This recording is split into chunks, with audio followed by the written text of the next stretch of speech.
Kung ikaw ho ay nakakaluwag, kung ikaw ay malakas, kung ikaw ay meron ngayon, yung meron ka ngayon at may lakas ka na meron ka ngayon, kapatid, i-invest mo yan doon sa mga kulang.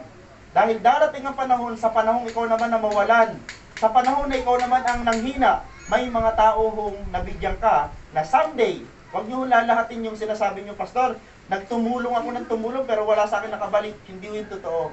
May makakaalala at makakaalala na babalik sa iyong tulong. Amen o. Hindi man yung tao na yon, tandaan nyo ho, bukas ang mata ng Diyos na kaya ho magbalik ng tulong sa ginawa natin pagtulong sa iba. Malakas ka ba ngayon? Palakasin mo yung mahihina. Meron ka ba ngayon at kaya mo naman mag-offer ng blessing para sa iba? Mag-bless ka. Dahil darating ang panahon, may cycle ang buhay, hindi ka lagi nasa taas. Minsan nasa baba. Kung nasaan ka mo ngayon, kailangan mo yan ma-endure. Kailangan mong pagtiisan yan, kailangan mapagtagumpayan yan dahil ganyan ang realidad ng buhay.